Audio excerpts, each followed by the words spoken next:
He lay in silence, his mouth wrapped tight with barbed wire. Blood dried on his fur. Days passed. People walked by. No one stopped. No one cared. He stopped hoping. Just waited for the end. Alone, in the dark. But if you still believe no dog deserves to die like this, comment yes to stand with him. One man did, and it changed everything. Summer in Scranton didn't arrive with sweetness. It came heavy, suffocating, full of heat that clung to skin and made everything smell like rust and regret. The city groaned beneath the weight of its past, abandoned buildings with graffiti that faded faster than hope, bus stops with no benches, and streets cracked like old skin. In the heart of this forgotten place lived Tom Riley, a man who blended into its brokenness like rust into iron. Tom was 47, tall but slouched from years of bending under sinks and into crawl spaces. His hands were thick, his nails dark with old grime that even soap had long given up on. He wore the same faded blue work shirt every day, the name patch long peeled off.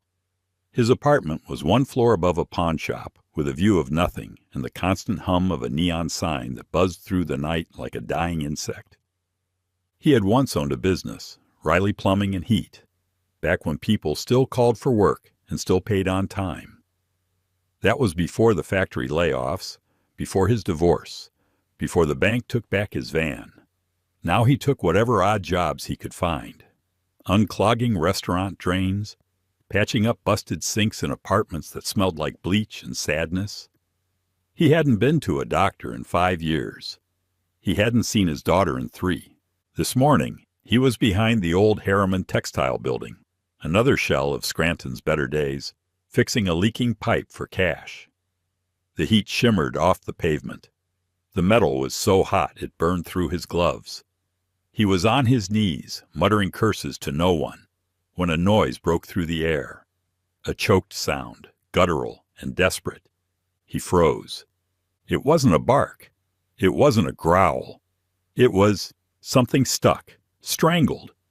He rose, back aching, and walked toward the sound, passing piles of twisted scrap and old washing machines turned grave sites for rats. The stench was stronger now, like decay and blood baked under sun. Around the corner of the loading dock, between 2 dumpsters, he saw it. A German shepherd. Skin and bones. Fur once golden brown, now matted with dirt and crusted blood. Its legs were curled inward, like it was trying to disappear into itself.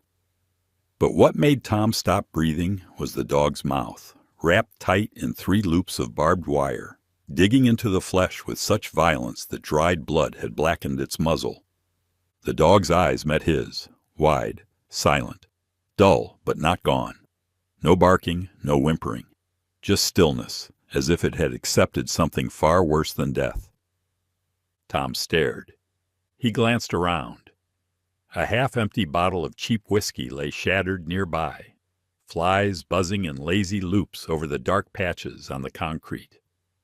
He saw an old boot print in a puddle of what might have been vomit or urine. The mark pointed toward the boiler room, Ricky Munson's haunt, the town drunk, a man with no home, no teeth, and a reputation for violence toward whatever crossed his path. Tom had heard stories, a cat once thrown into a furnace, a dog beaten with a pipe. He took a step closer. The dog didn't move. Tom crouched, his knees creaking beneath him. The heat from the pavement rose like a fever. He looked at the wound, at the way the wire bit deep into the skin. Blood had stopped flowing, only because it had no more to give. His hand hovered in the air. "You're a mess," he whispered, "just like me." His throat tightened. He looked down at his shoes, rubber soles peeling at the edges, and then at the dog again. He could see ribs through the fur. He could see something worse in its eyes, not pain, not even fear, emptiness, as if the creature had been unmade. He stood up quickly, took 2 steps back. "What am I supposed to do?" he said aloud. "I don't have money for vet bills. I don't even have a damn microwave." The dog blinked slowly. Tom looked back toward the street, toward his truck, a dented '98 Ford that coughed more than it ran. The dog was dying, That was obvious, maybe even tonight if no one intervened.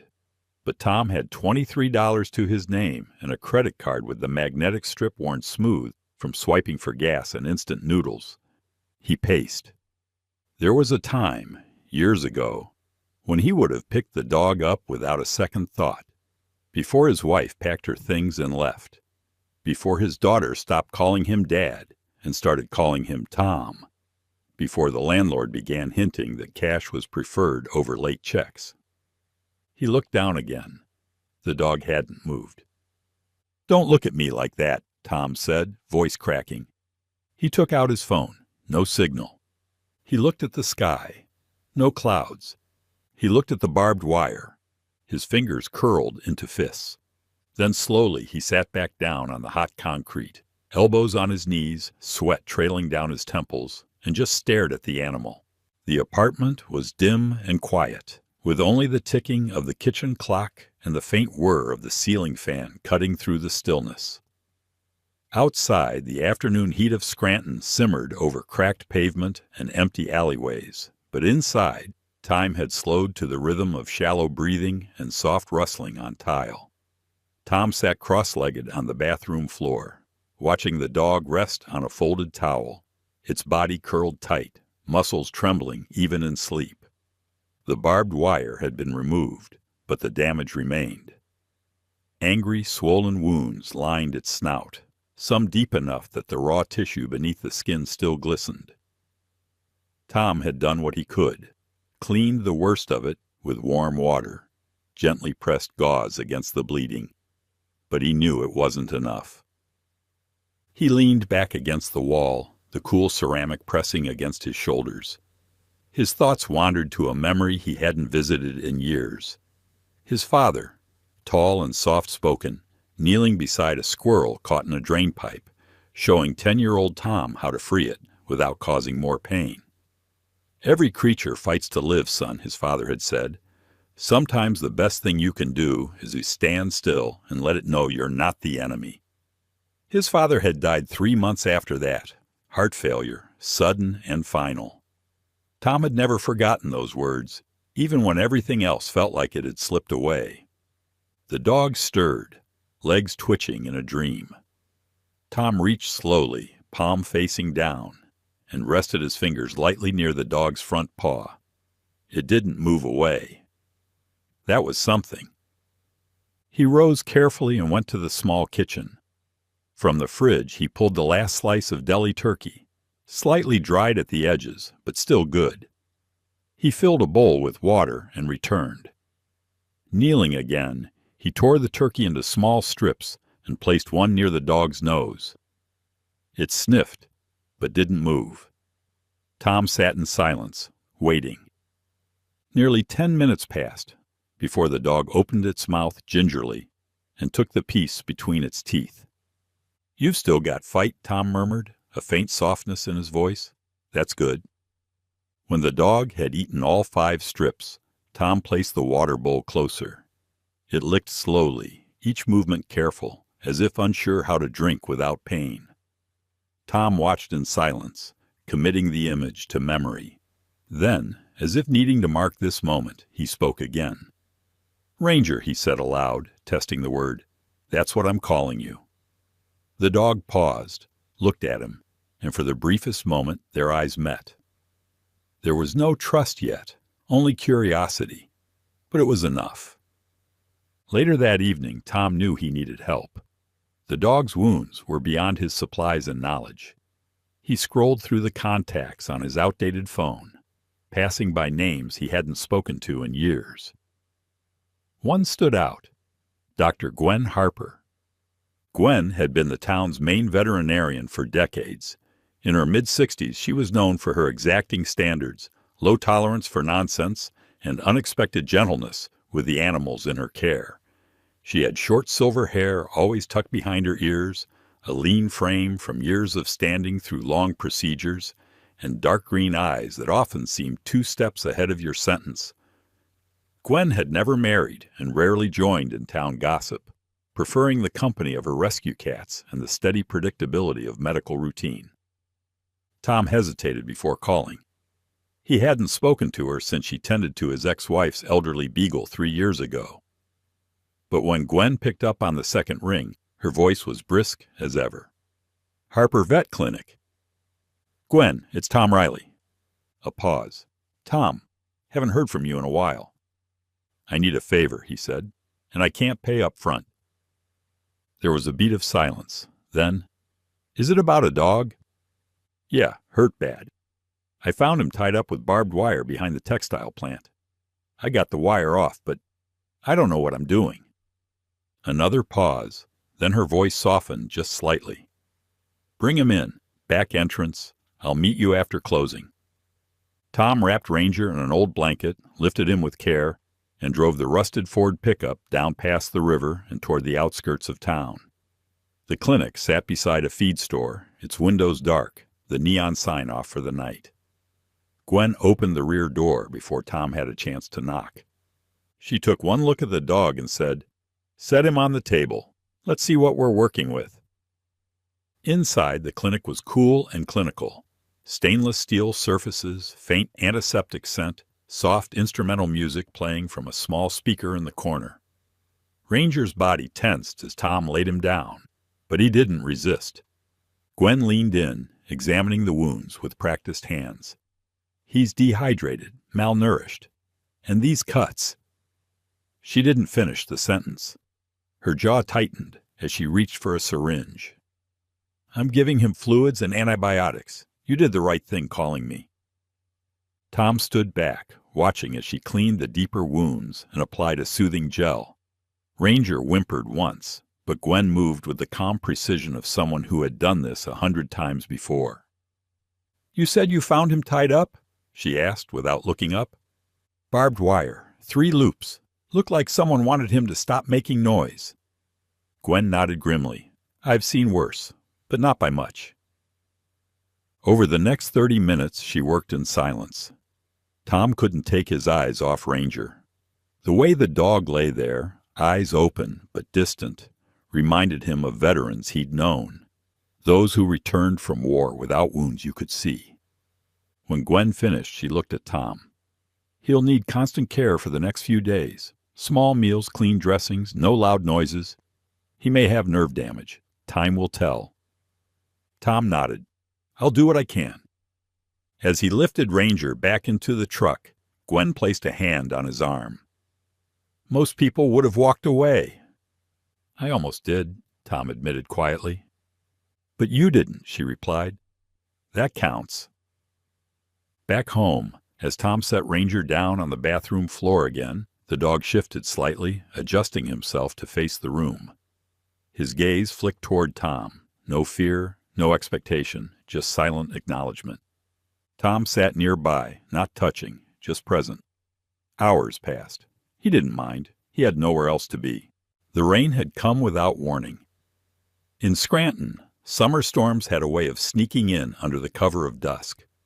One moment, a warm breeze rustled the curtains, and the next, the sky cracked open like a rusted pipe, pouring down sheets of water that hissed on rooftops and pooled in potholes. Tom Riley stood at the edge of his narrow living room, looking out the window at the street below, where the glow of the streetlight flickered and disappeared behind a curtain of rain. His apartment smelled faintly of damp wood, boiled rice, and antiseptic.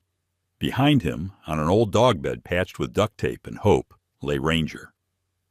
It had been almost a month since Tom had first found him, crumpled and bleeding behind the textile factory. A month of careful feedings, slow healing, and long silences. The dog had gained weight, though not much. His ribs no longer jutted through his fur, and the scabs along his muzzle had mostly healed, leaving behind pink scars that curled slightly at the edges. But the eyes, those amber eyes, still held shadows. Ranger didn't bark, didn't play. He watched, listened, and waited. Despite the silence, a bond had grown between them. Each morning, Ranger would rise when Tom did, follow him to the kitchen, sit quietly near the door while Tom ate in silence. Sometimes he would rest his head on Tom's knee without asking. And some nights, when the loneliness crept in and the sound of rain on the roof reminded Tom of all he'd lost, he'd wake to find Ranger asleep beside the couch, as if the dog had sensed something in him that even he couldn't name. That night, the storm had stirred something uneasy in both of them. Ranger paced more than usual, ears twitching at every gust. Tom noticed but said nothing. He'd learned that Ranger didn't respond well to forced comfort, so instead he moved about the apartment slowly, fixing a leaky faucet, tightening a loose cabinet hinge. Little tasks to keep his hands from remembering too much. Around midnight, the power flickered and went out. Tom sighed and reached for the flashlight on the shelf. The moment his hand touched it, Ranger growled. It was the first sound Tom had heard from him, a low, throaty warning that stopped him cold. Ranger was at the door, body stiff, ears forward, nose twitching at something outside. Tom moved to the window and parted the curtain just slightly. Through the blur of rain, he saw a figure, tall, broad-shouldered, standing at the edge of the alley across the street. No umbrella, no movement, just watching. Something about the stillness set every nerve in Tom's body on edge. A second later, the figure moved, disappearing into the alley's darkness. Tom turned, but before he could react, Ranger was already at the door, pawing at the frame, growling low in his throat. "No," Tom said firmly, grabbing the leash from the hook. "Not in this storm. Not now." But it was too late. Ranger pushed the door with his shoulder, forceful, sudden, and the latch gave way. He bolted into the rain, paws skidding on the concrete steps, disappearing into the shadows before Tom could even shout. Tom cursed under his breath and grabbed his coat, wrenching open the door. The rain hit him like hot nails. The alley was already flooding. He ran. Ranger was a blur ahead, chasing something with terrifying certainty. Tom followed, breath shallow, his boots slapping against waterlogged pavement. The chase twisted through back streets, past dumpsters and broken chain-link fences, until finally Tom heard it, a sharp bark followed by a human cry. He rounded the corner and saw a man on the ground, scrambling backward through the mud. Ranger stood over him, snarling now, teeth bared. The man, probably in his late 20s, wore a soaked hoodie and jeans. He held a crowbar, but it was useless in his trembling hands. Tom stepped forward, breath heaving. "Ranger, that's enough." The dog didn't move. Tom approached slowly and placed a hand on Ranger's back. The tension in the dog's muscles was electric, but he didn't resist as Tom tugged him back. The man scrambled to his feet and ran, slipping and cursing as he vanished into the night. Tom knelt beside Ranger. The dog's chest heaved, water streaming off his coat. His paws were bleeding from the rough asphalt, and one leg seemed to tremble more than the others. But his eyes were focused, alert, as if he'd returned to something long buried. Tom knew then. This wasn't just any dog. This was a dog who had been trained, who had learned not just how to survive, but how to protect. Someone had taught him discipline, control, and violence. But why would a dog like that end up discarded like garbage? The next morning, the storm had passed. Tom sat at his usual spot in the corner diner, sipping coffee from a cracked white mug across from Marvin Lane, a retired Marine who had once lived down the hall, but now lived in his truck most nights. Marvin was in his early 70s, with leathery skin, pale blue eyes, and a permanent scowl carved into his face. He was the kind of man people either ignored or avoided. But Tom knew better. Marvin had served in 2 tours and lived with ghosts too real to explain. Tom told him everything. About the night, about the man, about Ranger. Marvin leaned back and folded his arms. "That dog's seen things, trust me." "You think he was military?" Tom asked. Marvin gave a small shrug. "Could have been, or police.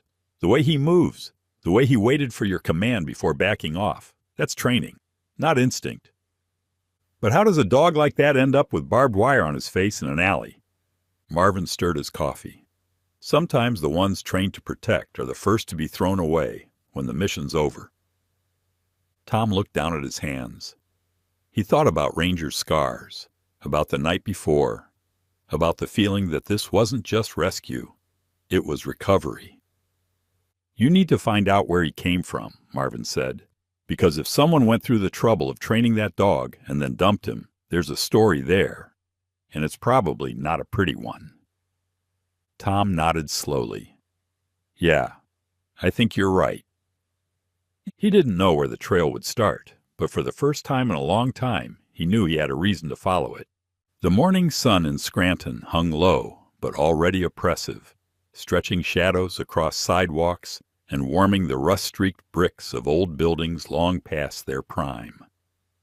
Inside Tom Riley's apartment, Ranger lay on the living room floor, his head resting between his front paws, ears relaxed, but never fully at ease.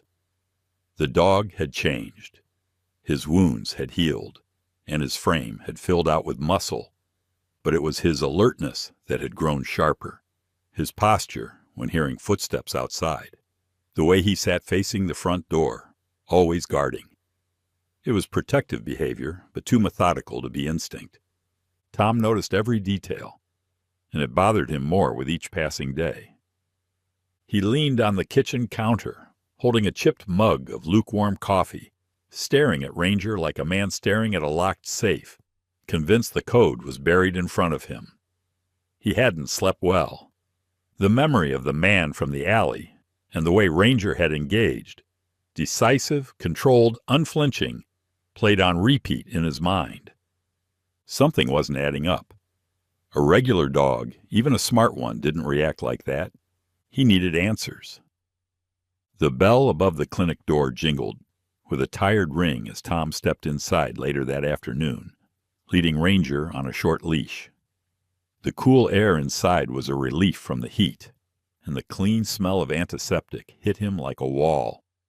Behind the reception desk sat a young woman with dyed pink hair and a nose ring, Maya, Gwen's assistant. She looked up from her paperwork and smiled politely. "Back again?" she said. Tom nodded. "Is Gwen around?" "In the back. I'll tell her you're here." Moments later, Dr. Gwen Harper appeared from the hallway, her silver hair tied back, white coat slightly wrinkled from long hours. In her mid-60s, Gwen moved with the purposeful calm of someone who'd spent a lifetime doing more with less. Her face was lean, her eyes sharp but never unkind. She glanced at Ranger, then at Tom. "Something wrong?" she asked, voice low and firm. "I want you to take another look," Tom said. "He's different." Gwen gestured toward the exam room. "Let's have a look." Ranger stepped onto the table with only slight hesitation, a sign of growing trust. Gwen began a methodical examination, heart, ears, joints, while Tom watched from the corner, arms crossed, anxiety tightening his jaw. Finally, she moved to the dog's neck, parting the fur near the shoulder blades. "I thought you checked for a chip before," Tom said. "I did," Gwen replied, adjusting a handheld scanner. "But I only did a basic sweep last time. Some chips are deeper, especially the ones used in military or research." Tom's heart skipped. "Military." The scanner beeped, then let out a sharper, higher-pitched tone. Gwen's brow furrowed. "There it is," she murmured. She adjusted the angle and read the string of numbers on the screen. "Not your standard pet ID." "What does that mean?" Gwen pulled her reading glasses from her coat pocket. "The location is different, lower on the neck. And the frequency, it's not commercial. I've only seen one like this before, years ago, when a police K-9 came in after a highway incident. This," she said, tapping the scanner, "is military grade." Tom exhaled slowly, running a hand over his face. "So he was trained. I knew it." Gwen stepped back from the table, folding her arms. "You said you found him near the old textile plant?" "Yeah, left for dead. Barbed wire around his muzzle." "Someone went to a lot of trouble to silence a military dog," she said, her voice tightening. "You don't do that to a stray." Tom hesitated. "I think I know someone who might help."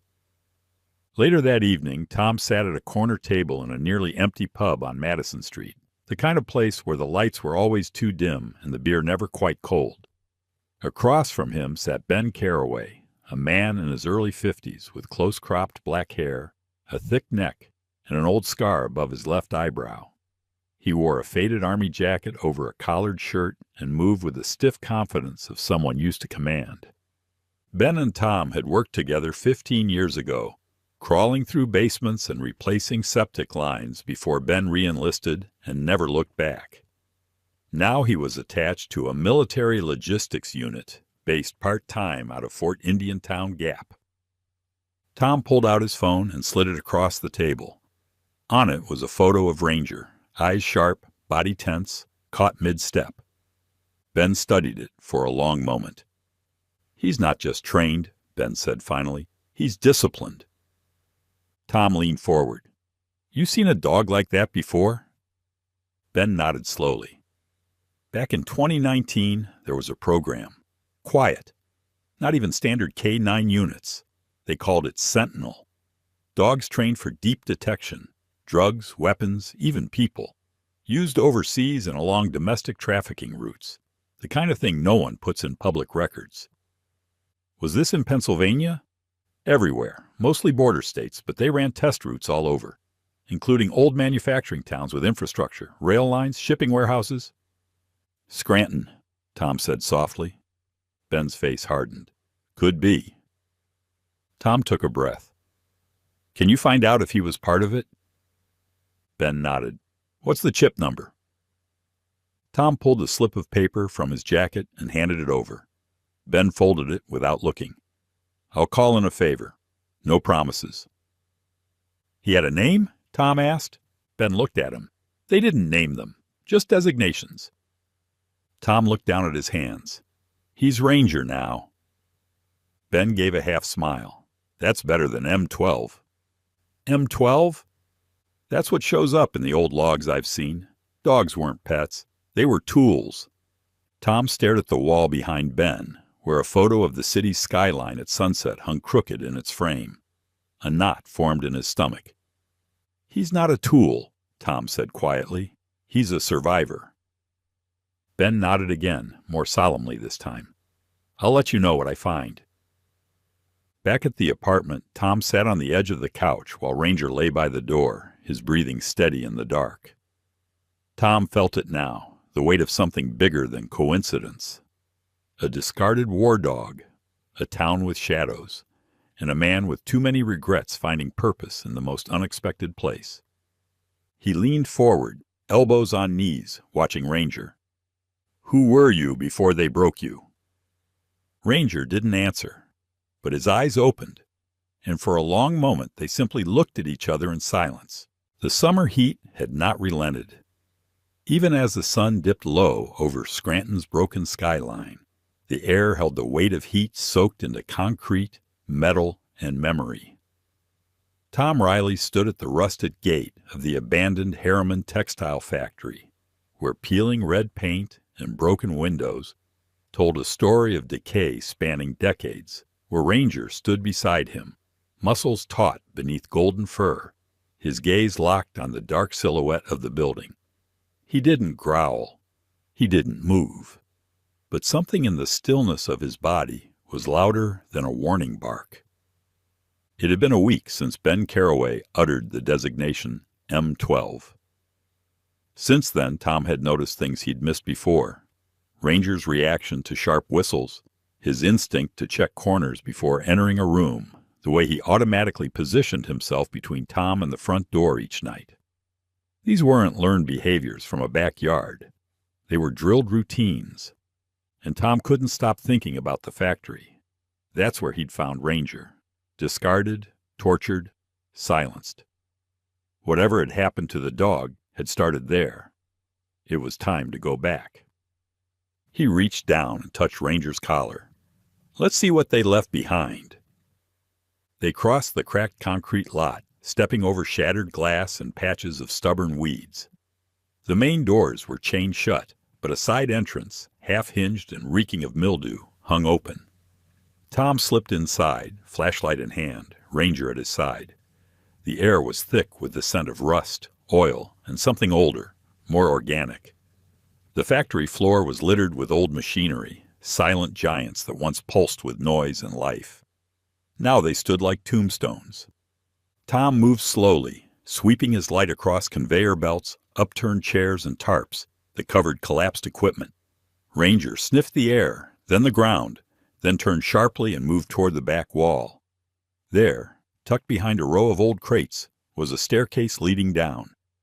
Most people wouldn't have seen it, but Ranger did. The stairs groaned under Tom's boots. Ranger descended without hesitation, his body low, tail still. The basement was cooler, damper, and darker, too dark for natural light. Tom clicked the flashlight beam higher and immediately froze. There were crates stacked neatly along the far wall, plastic storage bins with latches. Each one had drilled holes on the sides for ventilation. Ranger sniffed one and stepped back, ears pinned. Tom opened a lid. Inside, the floor was stained with dried fluid, dark and old. Tufts of fur clung to the corners. These weren't ordinary storage bins. They had been used to hold animals, maybe dogs, maybe Ranger himself. On the nearby wall hung a whiteboard smeared with marker.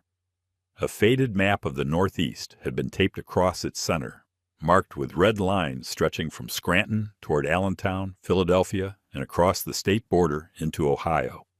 Arrows, codes, drop points, drug routes. Tom moved to a metal desk in the corner. In one drawer, he found a ledger, handwritten entries with dates, weights, and initials. But before he could process more, Ranger growled. Footsteps upstairs. Tom shut the drawer and clicked off his light. Ranger backed into the shadows as a door above creaked open. Light filtered through the slats on the stairs, and the unmistakable sound of a heavy boot echoed in the stairwell. Tom pulled Ranger deeper into a crawl space beneath the workbench, his hand resting on the dog's back, heart hammering. A man's voice filtered down, gruff, irritated. He said this place was clear. Then another voice answered, "Just make sure. Sheriff's orders." Tom stiffened. He recognized that voice, low, commanding, always a half-growl of authority. Sheriff Wilkins. Wilkins had been a fixture in Scranton law enforcement for nearly 2 decades, a tall, broad-shouldered man in his early 60s with silver hair and an iron jaw. Publicly, he was stoic and dutiful, the kind of man who stood at parades and shook hands at fundraisers.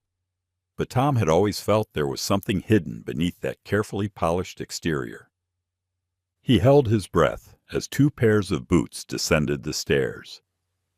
They moved slowly, scanning, voices low. Tom could hear papers being shuffled. Drawers opened, then Wilkins again. "Burn everything tonight. I want it gone by morning." A long silence followed, then footsteps moved toward the stairs. Tom waited. 5 minutes, 10. He exhaled only when silence returned, broken only by the occasional drip of a pipe above. Then the basement door slammed shut. Tom moved quickly, checking the trap door at the back of the room, a rusted panel beneath a mat of moldy carpet. Locked from above. Whoever had designed this space hadn't intended for people to leave without permission. He turned to Ranger, who had begun pacing. The dog's nose was working overtime. Suddenly, Ranger lunged toward one of the bins, pawing frantically at the ground beside it. Tom rushed over. Beneath the dust and grime was a floor grate. He pried it open. A narrow tunnel stretched beneath the foundation, just wide enough for a man and a dog to crawl through. Ranger hesitated only long enough for Tom to secure the flashlight between his teeth. They moved. 20 claustrophobic feet later, Tom emerged behind a pile of rusted drums outside the factory, soaked in sweat, hands scraped raw. Ranger emerged behind him, silent as ever. They didn't stop moving until they reached Tom's truck. He started the engine, heart still racing. That night, Tom sat in the dark of his living room, the ledger and map spread across the floor, lit only by the small desk lamp in the corner. Ranger lay beside him, his ears twitching at every sound outside. Tom stared at the red roots on the map. It wasn't just drugs, it was infrastructure, a system. Dogs like Ranger weren't just tools, they were witnesses. He now understood why someone would go to the trouble of silencing Ranger. But the dog had survived. And now, so had the evidence. A voice in Tom's head whispered, "You weren't supposed to find this. You weren't supposed to keep him." Ranger stirred beside him, resting his head on Tom's knee. Tom whispered back, "But I did." The sky over Scranton split open again that night, a second storm rolling in as if summoned by the tension clinging to the air. Rain battered the windshield of Tom's old Ford pickup as he sped through narrow back roads, headlights slicing through curtains of water. The map and ledger, now sealed in plastic, lay on the passenger seat, soaked from the basement escape.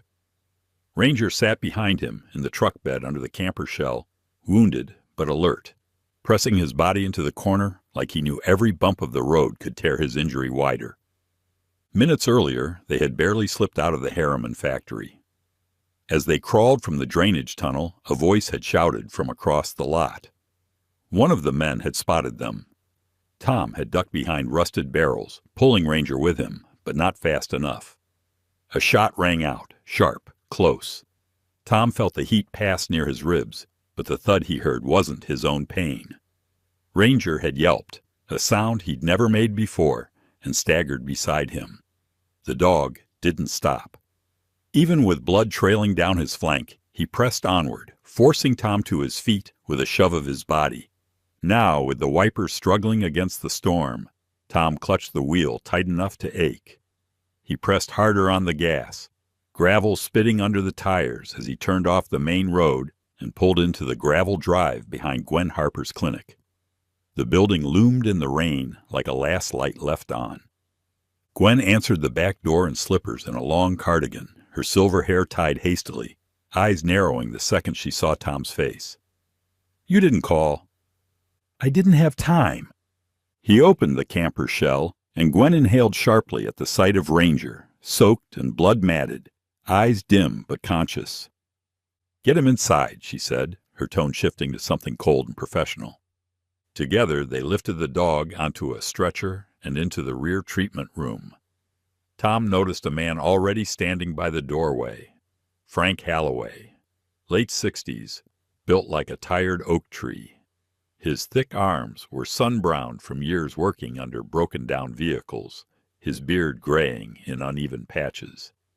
He had once run the only tow service in East Scranton before a stroke took half his left-hand grip. Now he did odd jobs, spent his mornings drinking black coffee on Gwen's porch, and the rest of his time helping with whatever needed muscle or silence. "I saw your truck fly by and figured it wasn't about spark plugs," Frank muttered as he helped hold Ranger down. Inside the clinic's sterile lighting, the blood was more vivid, trailing down Ranger's hind leg where the bullet had carved a long furrow just above the knee joint. Gwen moved quickly, cleaning, shaving, and stitching, muttering numbers and dosage calculations as she worked. "Did it go through?" Tom asked, hovering. Gwen nodded, not looking up. "Through the muscle, missed bone and arteries. He's lucky." Her voice softened. "So are you." Tom looked at Ranger, who trembled beneath the anesthetic, not from fear, but pain, and maybe frustration. There was something deeply wrong about seeing a creature built for strength reduced to this. After nearly an hour, Gwen stepped back and peeled off her gloves. "He'll walk again, slowly. He'll be groggy a while, but the worst is over." Tom exhaled and sank into the nearest chair, soaked through, hands caked in dried blood and mud. He opened his phone and scrolled to Ben Carraway's name. Ben answered on the second ring. "We were right," Tom said, his voice flat. "I found the factory basement. There's a whole setup, roots, kennels, ledgers." "You still have them?" "They're here, safe. But someone saw us, and Ranger got shot." A pause on the line. Then, "I'll talk to a friend in the DEA, but Tom, this kind of thing takes protocol. Time." "We don't have time," Tom snapped. "Sheriff Wilkins was there. He gave orders to clean the place, burn everything. They'll be gone in 48 hours. Ben's voice lowered. "Wilkins? You heard me." Ben's breath hissed through the phone. "I'll try. Stay off radar. Don't let anyone near that evidence." After hanging up, Tom sat in silence. Gwen poured him a mug of black coffee and handed it over wordlessly. Frank remained near Ranger, a hand resting gently on the dog's back. "I've seen that look before," Frank said. "Back in Nam, when our handlers were shot, some of the dogs stayed by them for days. Wouldn't eat, wouldn't move, just waited." "He didn't hesitate," Tom said. "He pushed me out of the way." Gwen leaned against the wall, her arms crossed. "Who shoots at a man and his dog in an abandoned factory?" "People who have something to lose," Tom replied. The clinic went quiet again, filled only by the sound of the storm pressing against the windows and Ranger's steady, drugged breathing. Hours passed. Tom didn't leave Ranger's side. Gwen dozed in a nearby chair. Frank went home to get fresh gauze and antiseptic. Around 4 a.m., Ranger stirred, opened one eye, and nudged Tom's boot with his nose. "You came back," Tom said softly. Ranger didn't wag his tail. He didn't move much at all, but he was awake, and that was enough. The morning after the storm, Scranton's streets looked washed clean, though nothing beneath the surface had truly changed. The summer heat returned by noon, settling heavy over cracked sidewalks and buzzing streetlights. But it wasn't the weather that stirred tension in the air. It was the news. Tom stood at the corner of Main and 6th, staring through the diner window where a small television sat above the counter. On screen, Sheriff Wilkins, dressed crisp in uniform, silver badge gleaming, jaw set with practiced gravity, spoke directly to the camera at a local press conference. "While we sympathize with the trauma this animal may have experienced," Wilkins said, his voice cool and authoritative, "we must prioritize public safety. This German Shepherd has shown aggressive behavior and may have been trained for violent purposes. Until we know more, I advise all citizens to avoid contact and alert authorities if the dog is seen loose." The reporter turned to the camera with a summary, citing concerned residents and an unnamed source claiming Ranger had attacked someone weeks ago. Tom clenched his fists at his sides. Ranger was not dangerous. Ranger had been shot, tortured, and discarded, and now they wanted to erase him again, this time with words instead of wire. Back at the apartment, Ranger lay on the rug by the window, his stitched legs stretched carefully out. The dog's ears twitched, and his amber eyes locked on Tom the moment he walked in. There was no fear in them, just the quiet, steady presence Tom had come to depend on. "You're not what he says," Tom muttered, sitting beside him. "They don't know who you are." That night, Frank came by with a folded flyer in his hand. He wore his usual grease-stained jeans, denim vest, and a Vietnam vet cap that looked older than most of the town's sidewalks. He handed the flyer to Tom. "Town hall meeting," Frank said. "Tomorrow. They're going to vote on that ordinance, about dangerous animals." Tom read it, a small line buried near the bottom. Open to public comment. "You going to speak?" Frank asked, his voice low. Tom didn't answer immediately. The idea of standing in front of a crowd made his stomach knot. But then he looked at Ranger, brave, quiet, scarred, and nodded once. "I have to." The town council chamber sat inside a brick building that used to be a courthouse. On the evening of the meeting, the benches were more full than usual. Some faces were familiar, elderly residents, shop owners, and off-duty clerks.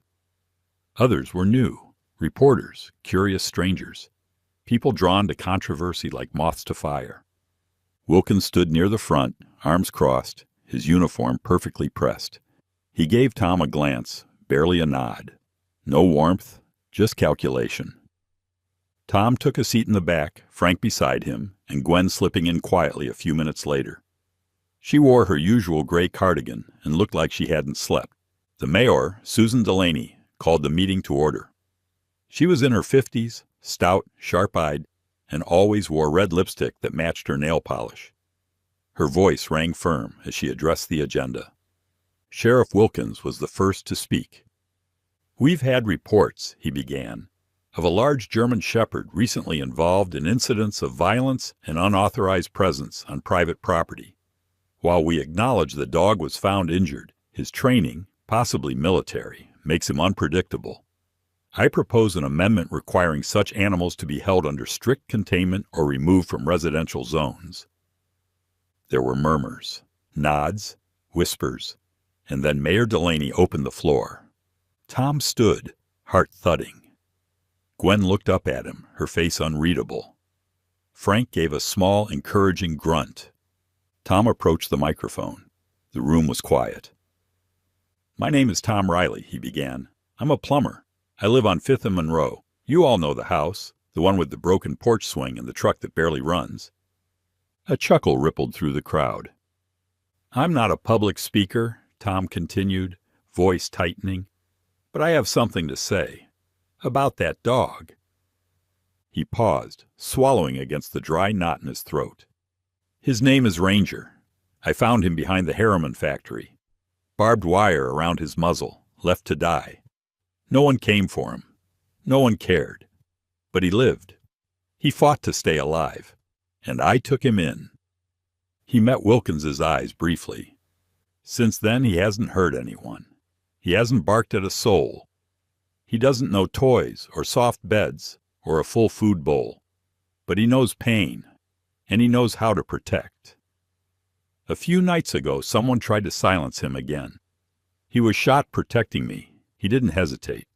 And I don't think he would if it happened again. A long pause. Whatever training he had, it didn't make him dangerous. It made him loyal. It made him strong. But it didn't make him cruel. People did that. So don't punish him for surviving. Don't punish a victim for being too resilient to die. He stepped back. The room was silent. Then Frank stood.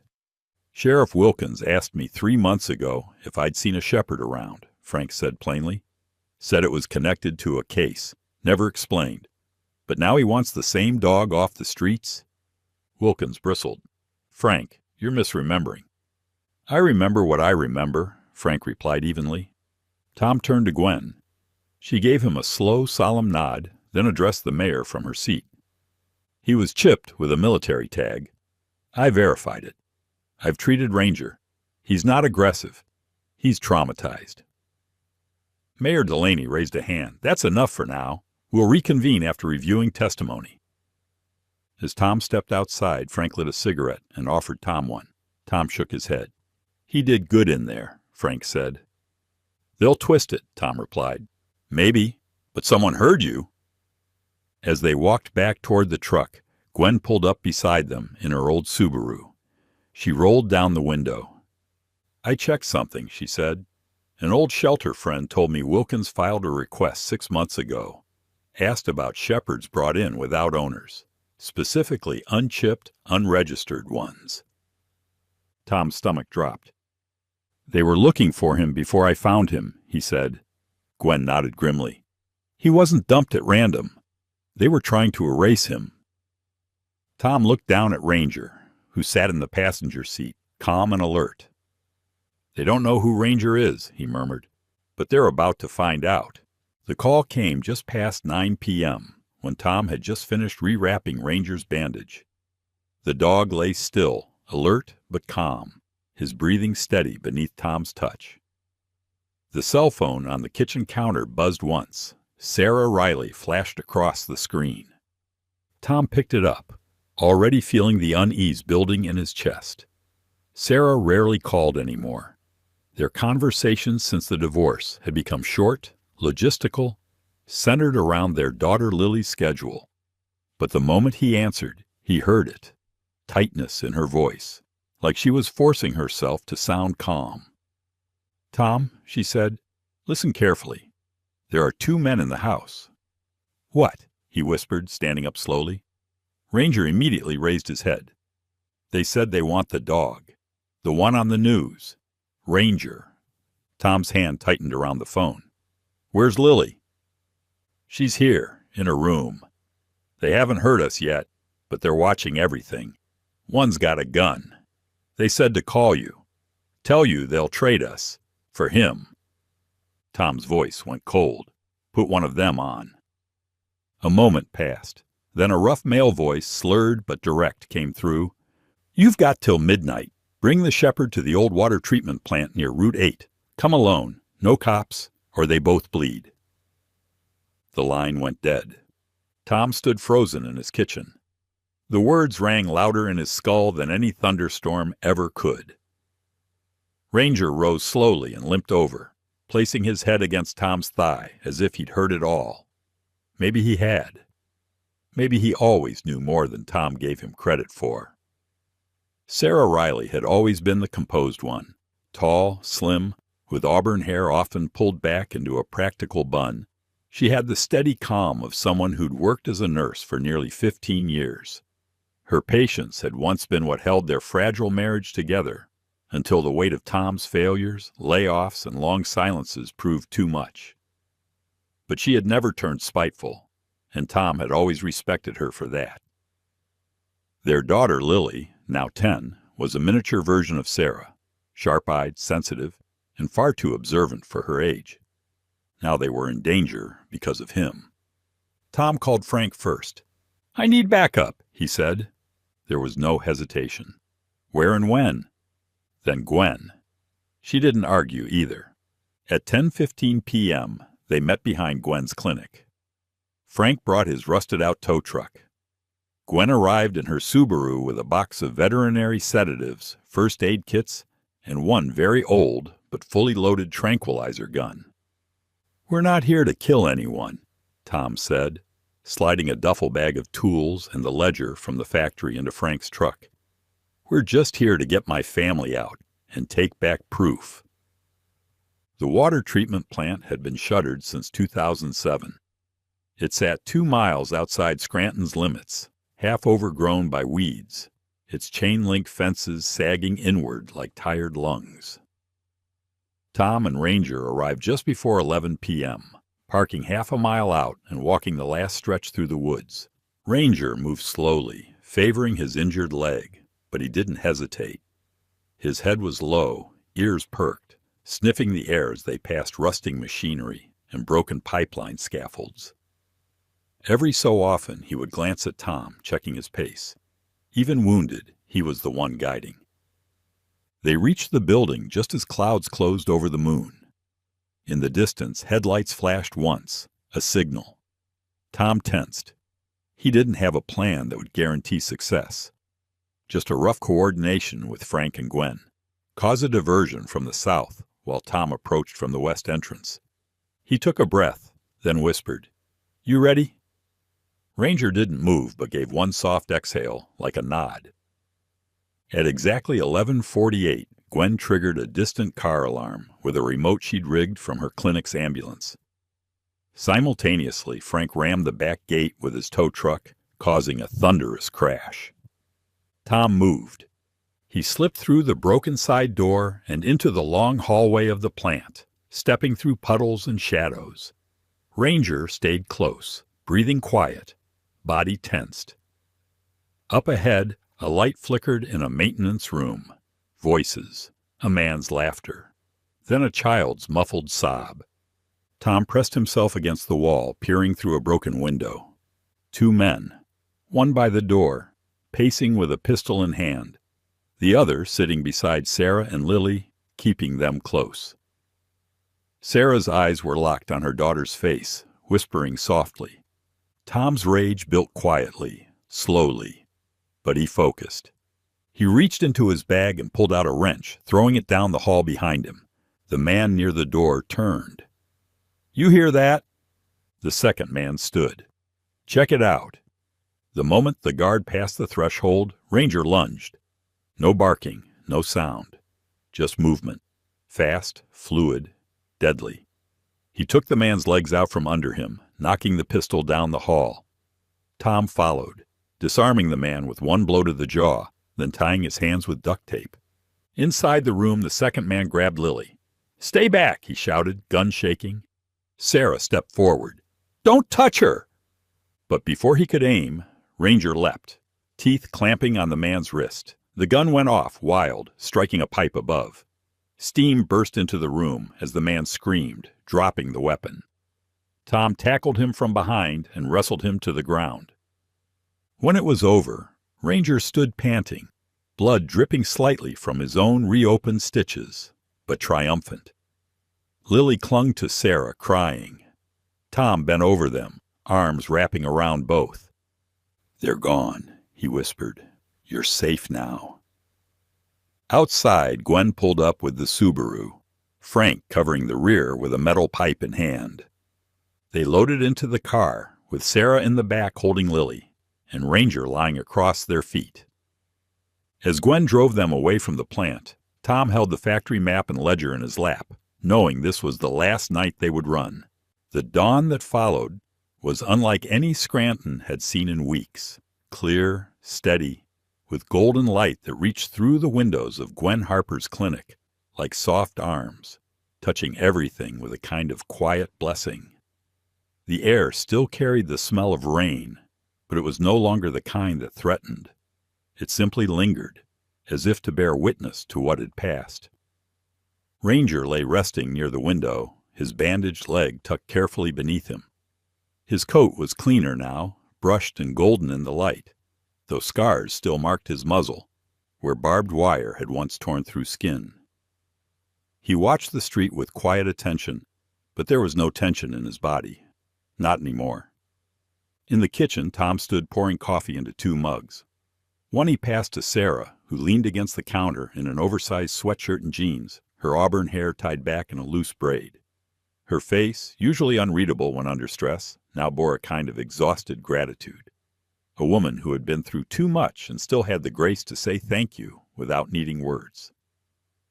Lily sat on the floor nearby, whispering softly to Ranger, one small hand resting on his uninjured paw. "They called while you were sleeping," Sarah said, taking a sip of coffee. "The DEA, they're coming." Tom nodded. "It's time." By late morning, 2 black SUVs with government plates rolled into the gravel drive.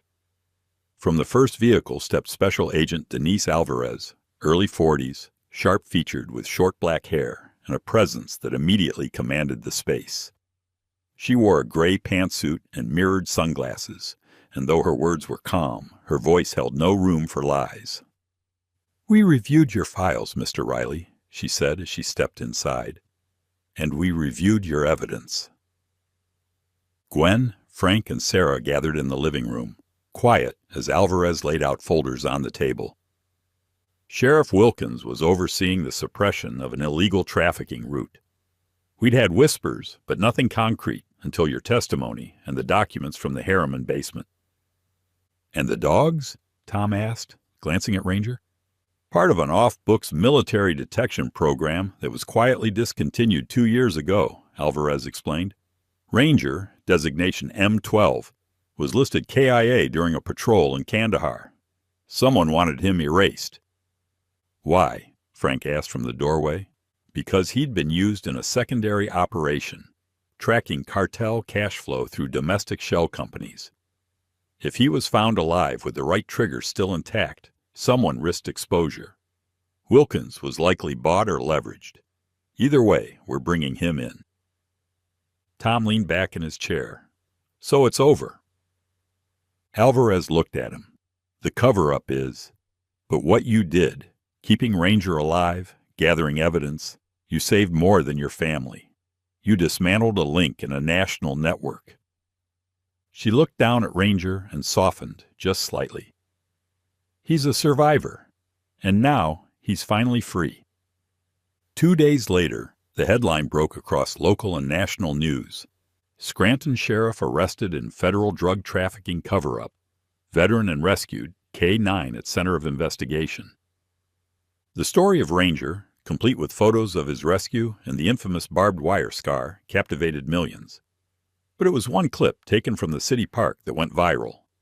In it, Lily Riley runs across the grass, laughing as Ranger trots beside her, limping only slightly, tongue out, eyes bright.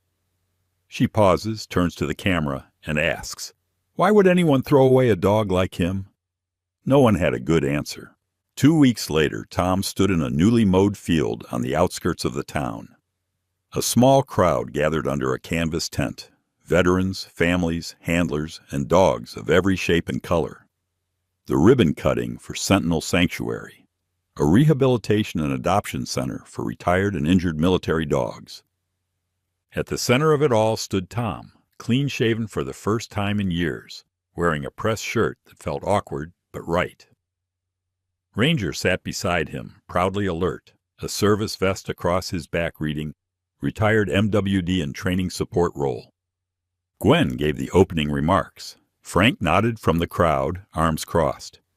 Sarah stood beside Lily, her smile tight with pride. When Tom stepped up to speak, he looked down at Ranger, then into the crowd. "I was just a man who fixed pipes. I didn't ask for this. But one night I heard something no one else would hear, a dog nobody wanted. And he changed everything." He paused.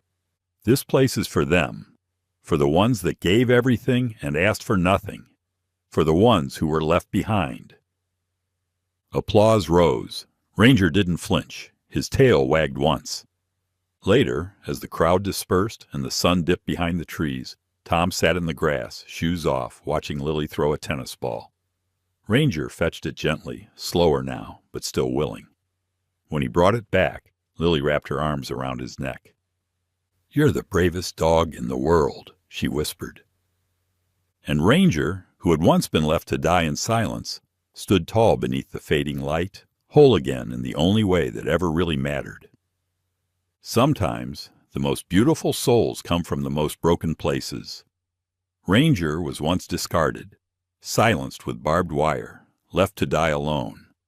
But through compassion, patience, and love, he found his voice again, and in doing so, helped a man rediscover his own purpose. You don't need to be a hero to change a life.